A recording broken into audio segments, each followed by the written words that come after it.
Group 1 పరీక్షలో జరుగుతున్న లోపాలు ముఖ్యమంత్రి గారి దృష్టికి, జరిగిన లోపాలు సభ్య సమాజం దృష్టికి, ప్రతిపక్ష నాయకుల దృష్టికి, అందరి దృష్టికి తీసుకురావడము. టెక్నికల్ విషయాలన్నీ కూడా నిపుణులు ప్రసన్న హరికృష్ణ గారు, మన అశోక్ గారు చెప్తారు.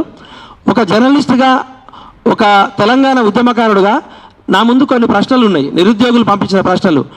టెక్నికల్ విషయాలన్నీ సార్ చెప్తారు. నేను ప్రభుత్వాన్ని కొన్ని ప్రశ్నలు అడగదలుచుకుంటున్నాను నిరుద్యోగుల తరపున. గ్రూప్ 1 నోటిఫికేషన్ విషయంలో ప్రభుత్వం పబ్లిక్ సర్వీస్ కమిషన్ల వ్యవహార శైలి ఆది నుంచి వివాదాస్పదమే. 2011లో కిరణ్ కుమార్ రెడ్డి గారు నోటిఫికేషన్ ఇస్తే కేసీఆర్ గారు వచ్చినాక 173 పోస్టులతో ఆ నోటిఫికేషన్ కంప్లీట్ చేశారు. ఆ తర్వాత 13 సంవత్సరాల తర్వాత కూడా నోటిఫికేషన్ కంప్లీట్ చేయలేకపోయింది. 13 సంవత్సరాల నుంచి గ్రూప్ 1 పరీక్షని సమర్థంగా నిర్వహించలేని ప్రభుత్వాలు 2022లో వచ్చిన notification group 1 prelims paper leakage వల్ల అప్పుడు జనార్దన్ రెడ్డి గారి ప్రభుత్వ హయాంలో పేపర్ లీకేజ్ అయింది, అప్పుడు క్యాన్సిల్ అయింది. తర్వాత మళ్ళీ బయోమెట్రిక్ విధానం లేదని చెప్పి మళ్ళీ 2023లో క్యాన్సిల్ చేశారు. వ్యాపం స్కామ్కు మించిన స్కామ్ అని నేను చెప్తున్నా ఒక జర్నలిస్ట్గా ఆధారాలతోటి. మీరు ఒక గ్రూప్ 1 పరీక్షను 13 సంవత్సరాల పాటు నిర్వహించలేని ప్రభుత్వాలు 30 లక్షల మంది నిరుద్యోగుల గొంతు కోసారు. ఉదాహరణకి తీసుకుంటే ఈ ప్రశ్నలకి సమాధానాలు చెప్పాల్సిన బాధ్యత ప్రభుత్వం మీద ఉంది, టీఎస్పీఎస్సీ మీద ఉంది. నోటిఫికేషన్ ఎవరి ప్రయోజనాల కోసం రద్దు చేశారు? జీవో నెంబర్ 55 స్థానంలో జీవో నెంబర్ 29ని ఎవరి కోసం తీసుకొచ్చారు? 2024లో జరిగిన గ్రూప్ 1 నోటిఫికేషన్ వచ్చే కంటే అభ్యర్థులు వెళ్ళి టీజీపీఎస్సీ చైర్మన్ను కలిసి మాట్లాడి గ్రూప్ 1లో తెలుగు క్వాలిఫికేషన్ పేపర్ ఖచ్చితంగా ఉండాలని, లేదంటే తెలుగు మీడియం వారికి అన్యాయం జరుగుతుందని వినతి పత్రం ఇచ్చారు. సివిల్ సర్వీసెస్లో కూడా రీజనల్ లాంగ్వేజ్లో ఎక్స్పర్ట్ ఉండాలి. ఏ రాష్ట్రం నుంచి పరీక్ష ప్రిపేర్ అయ్యేటోళ్ళు ఆ రాష్ట్రంలో కానీ ఏదన్నా ఒక మాతృభాషలో కానీ రీజనల్ లాంగ్వేజ్లో క్వాలిఫై కావాలి. ఒక ఐఏఎస్ కలెక్టర్ కావాలంటే ఇంగ్లీష్లో ప్రావీణ్యత ఉండాలి, ఒక రీజనల్ లాంగ్వేజ్లో ప్రావీణ్యత ఉండాలనేది బేసిక్. ఆ 2 పేపర్లు అయితేనే మిగతా పేపర్లు దిస్తారు. ఆ వివరాలన్నీ కూడా ప్రసన్న హరికృష్ణ గారు చెప్తారు. అప్లికేషన్ ఫామ్లో do you belong to Telangana అనే ప్రశ్నకు ఎందుకు తొలగించారు? ఏ తెలంగాణ భూమిపుత్రుల త్యాగాలతో అయితే వచ్చిన తెలంగాణలో తెలంగాణకి చెందిన వారా కాదా అనే అప్లికేషన్ని, ఆ క్వశ్చన్ ఎందుకు తొలగించారు? కొత్త వారికి 60 పోస్టులను కాకుండా మొత్తం 563 పోస్టులకు నోటిఫికేషన్ ఎందుకు కల్పించారు? పాత పోస్టులు 500, కొత్త పోస్టులు 63. టెక్నికల్గా చూస్తే 63 పోస్టులకి సపరేట్ నోటిఫికేషన్ ఇవ్వాలి. గ్రూప్ 1 పోస్టులు మల్టీ జోన్ పోస్టులు కాబట్టి నాన్ లోకల్ వాళ్లకు అప్లికేషన్ దశలోనే మల్టీ జోన్ ప్రిఫరెన్స్ ఎందుకు అడగలేదు? చాలామంది సెలెక్ట్ అయిన వాళ్ళ విషయంలో మల్టీ జోన్ ఆంధ్ర వాళ్ళు సెలెక్ట్ అయ్యారు, వాళ్ళకి క్యాస్ట్ రిజర్వేషన్ కూడా పెడుతున్నారు. మల్టీ జోన్లో సెలెక్ట్ అయిన వాళ్ళకి ఎటువంటి రిజర్వేషన్ వర్తించదనే విషయం అందరికీ తెలుసు. అలాంటిది మొన్న విడుదల చేసిన రిజల్ట్లో మల్టీ జోన్ పక్కన క్యాస్ట్ రిజర్వేషన్ పెట్టారంటేనే లోకల్ పిల్లలకి అన్యాయం జరిగిందని అర్థమవుతుంది. అదేవిధంగా కీలో తప్పులున్నా కూడా మొండిగా ఎందుకు ముందుకెళ్లారు? కీ విషయంలో తప్పులను డిఫెండ్ చేసుకోవడానికి తెలుగు అకాడమీ పుస్తకాలు ప్రామాణికం కాదని ఎందుకు చెప్పారు?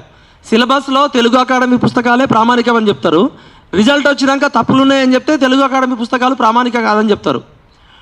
టాప్ 100లో ఎస్సీ వర్గానికి చెందిన 3, ఎస్టీకి చెందిన 5 కుల ఎలా సాధ్యం? ఇంత తక్కువ మెంబర్స్ ఎప్పుడు రాలేదు. అదేవిధంగా ఇవన్నీ కూడా నేను అడుగుతున్న ప్రశ్నలు కాదు, నిరుద్యోగులు నాకు పంపించి ఒక జర్నలిస్ట్గా, తెలంగాణ ఉద్యమకారుడుగా ముఖ్యమంత్రి గారికి, ప్రభుత్వానికి, టీజీపీఎస్కి అడుగుతున్న ప్రశ్నలు. ప్రిలిమ్స్ ఎగ్జామ్స్కి ఒక హాల్ టికెట్, మెయిన్స్ ఎగ్జామ్కి ఒక హాల్ టికెట్ వేరువేరుగా ఎందుకు ఇచ్చారు? ప్రపంచ చరిత్రలో కూడా ఏ ఎగ్జామ్కి కూడా ఒకటే హాల్ టికెట్ ఉంటుంది. ఇక్కడనే పెద్ద కుట్ర దాగి ఉందని చెప్తున్నారు. మన తెలుగు మాతృభాషలో రాసిన వారికి మార్కులు ఎందుకు తక్కువ వేశారు? టాప్ 100లో ఎస్సీలు, ఎస్టీలు ఎందుకు లేరు? టాప్ 500లో ఎస్సీలు, ఎస్టీలు ఇంత తక్కువగా ఎందుకు వచ్చారు? గౌరవనీయ రేవంత్ రెడ్డి గారు బహిరంగంగా కోర్టులు మాకు సహకరిస్తాయనే విషయాన్ని ఒప్పుకున్నారు. ఎక్కడైనా రాష్ట్రంలో ఒక ముఖ్యమంత్రి మీరు ఎన్ని కేసులు వేసినా కోర్టులు మాకు సహకరిస్తాయని చెప్తున్నారంటే కోర్టులు రాజీ పడ్డాయని చెప్తున్నారా? మరి దీని మీద ముఖ్యమంత్రి గారు వివరణ ఇవ్వాలి. కోర్టుల యొక్క విశ్వసనీయతని, కోర్టుల యొక్క చిత్తశుద్ధిని ముఖ్యమంత్రి గారు ఏ విధంగా చెప్తారు? అంటే కోర్టులను మేనేజ్ చేస్తున్నామని ముఖ్యమంత్రి గారు బహిరంగంగా చెప్పదలుచుకున్నారా? గ్రూప్ 1 లాంటి హై క్యాడర్ పోస్టుల్లో రీకౌంటింగ్ లాంటి విషయం ఏంటి? రీకౌంటింగ్ అనేది హై స్కూల్ స్థాయిలోనో, స్కూల్ స్థాయిలోనో, ఇంటర్మీడియట్ స్థాయిలోనో ఒకవేళ టీచర్లు పొరపాటుగా దిద్దితే రీకౌంటింగ్ చేస్తారు. రాష్ట్రంలోనే అత్యంత కీలకమైన గ్రూప్ 1 లాంటి పోస్టుకి రీకౌంటింగ్ చేస్తున్నారంటే రీకౌంటింగ్ ఎగ్జామ్ పేపర్ వాల్యుయేషన్ చేసిన వాళ్ళకి అర్హత ఏంటి? వాళ్ళ ప్రామాణికత ఏంటి? మరి రీకౌంటింగ్కి అవకాశం ఇచ్చిన వాళ్ళు మరి రీవాల్యుయేషన్ కూడా అవకాశం ఎందుకు ఇయ్యరు? యూపీఎస్సీ అండ్ అదర్ స్టేట్ ఎగ్జామ్స్లో గ్రూప్ 1 లాంటి క్యాడర్ పోస్టులలో 50% వరకు మాత్రమే మెరిట్ ఉంటుంది. ఇంతవరకు యూపీఎస్సీ చరిత్రలో టాప్ స్కోర్ 50% ఎప్పుడు దాటలేదు. కానీ ఇక్కడ 60-70 వరకు దాటిపోయింది. మరి అంటే ఇంత స్కోరు యూపీఎస్సీలో 42% స్కోర్ దాటిన వాళ్ళు ఇక్కడ ఎట్లా వచ్చారు? యూపీఎస్సీ జనరల్గా tough exam comparing to the sir చెప్పాలి. అది సెకండ్ టైం నిర్వహించిన గ్రూప్ 1 కేవలం బయోమెట్రిక్ లేదని మాత్రమే ఎగ్జామ్ క్యాన్సిల్ చేయించిన కాంగ్రెస్ ప్రభుత్వం తానే స్వయంగా నిర్వహించిన గ్రూప్ 1లో జరిగే తప్పులు తనకు తెలియట్లేదా? మొత్తం భారతదేశ చరిత్రలో ఏ పబ్లిక్ సర్వీస్ కమిషన్ కింద 30 కేసుల పైన వచ్చినాయి కాంగ్రెస్ ప్రభుత్వం వచ్చినాక. ఒక్క బయోమెట్రిక్ విషయంలో తప్పు జరిగిందని చెప్పి క్యాన్సిల్ చేశారు కదా. 30 కేసులు ఎక్కడా కూడా కేసులు కొట్టేయాలి హైకోర్టు, సుప్రీంకోర్టు. మీరు లేటుగా వచ్చిరని సాంకేతిక కారణం చూపించింది తప్ప జీవో నెంబర్ 29 రాజ్యాంగానికి విరుద్ధమని ఎక్కడా చెప్పలేదు. కాబట్టి మీరు ఆలోచించండి.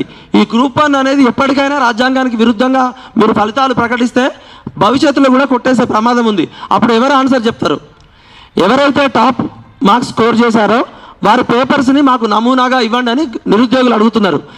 ఎందుకంటే ఇంత హయ్యెస్ట్ స్కోర్ చేసిన ప్రతిభ గల అభ్యర్థుల పేపర్లు బయటకు చెప్తే ఈ ఎగ్జామ్ ప్రిపేర్ అయ్యే వాళ్ళకి నమూనాగా ఉంటుంది.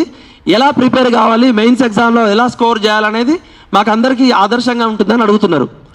10 years తర్వాత వచ్చిన గ్రూప్ 1 ఎగ్జామ్ కోసం కలలు కన్న ప్రతి ఒక్క గ్రూప్ 1 ఆస్పిరెంట్ని గ్రూప్ 1 అనేది ఒక 10th క్లాస్ ఎగ్జామ్ లాగా చేశారు. కాంగ్రెస్ ప్రభుత్వంలోనే గ్రూప్ 1 అంటే వేలం వేసి అమ్ముకునే విధంగా చేశారని వాళ్ళు ఆరోపిస్తున్నారు. వాళ్ళు బహిరంగ సవాల్ విసురుతున్నారు. దీనిలో ఆది నుంచి తప్పుల తడక ఉంది, 100కు పైగా తప్పులు ఉన్నాయి. మీరెందుకు టీజీపీఎస్సీ చైర్మన్లు గతంలో ఉన్న జనార్దన్ రెడ్డి గారు కావచ్చు, మహేందర్ రెడ్డి గారు కావచ్చు, బుర్రా వెంకటేశం గారు కావచ్చు, నిరుద్యోగులకు ఎందుకు మీరు అపాయింట్మెంట్ ఇవ్వట్లేదు?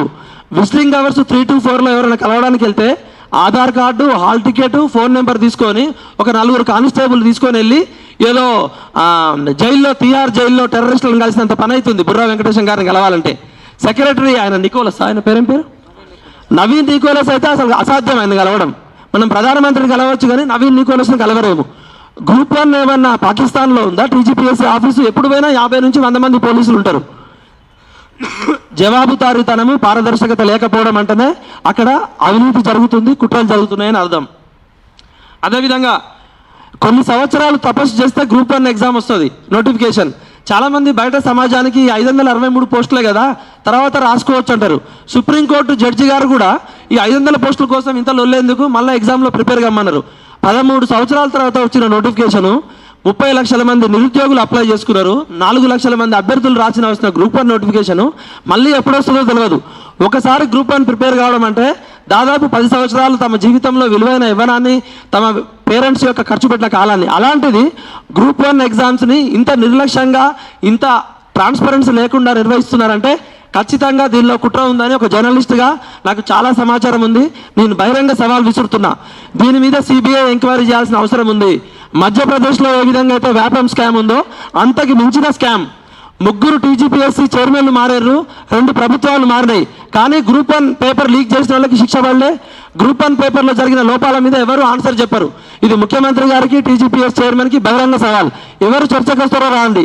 నా దగ్గర పూర్తి ఆధారాలు ఉన్నాయి. రాజ్యాంగ నిపుణులు ఉన్నారు, సుప్రీంకోర్టు జడ్జిలు కూడా, రిటైర్డ్ జడ్జిలు కూడా ఉన్నారు. ఇది ఓపెన్ ఛాలెంజ్ టు టీజీపీఎస్సీ. 2 రోజుల క్రితం రిలీజ్ చేసిన press note, web note SC ఎస్టీలకి మార్కులు 3 టాప్ 100లో 3 వచ్చిరని అందరు అడుగుతుంటే ఆ వెబ్ నోటు డిలీట్ చేసిర్రు. ఎందుకు డిలీట్ చేయాల్సి వచ్చిందో మీరు ఆన్సర్ చెప్పాలి. టీజీపీఎస్సీ పేపర్ ప్రకటనలో దేశంలోనే అత్యుత్తమ ప్రొఫెసర్స్ పేపర్ కరెక్షన్ చేయించామని చెప్పారు. అంత అద్భుతమైన లెక్చరర్స్తో కరెక్షన్ చేసినందుకు మరి ఎక్కువ పేపర్స్ మార్కులు ఎక్కువ వేశారా, పేపర్లలో కంటెంట్ ఉన్నందుకు వేశారని కూడా అడుగుతున్నారు. ఇంకా చాలా విషయాలు ఉన్నాయి.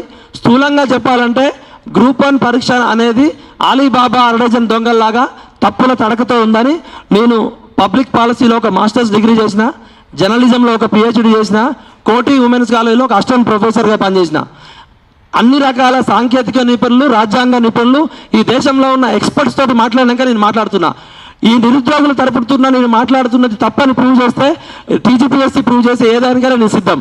టీజీపీఎస్సీని నేను అడుగుతున్నా, నిరుద్యోగులు రైజ్ చేస్తున్న ఈ ప్రశ్నలకు మీ దగ్గర సమాధానాలు ఉన్నాయా? మీరు ఎప్పుడు అపాయింట్మెంట్ ఇస్తారు? మేము మా నిపుణుల బృందము, మా ప్రసాద్ నారాయణకృష్ణ, మా అశోక్ సారు, మేమంతా కూడా మీ దగ్గరకు వస్తాం.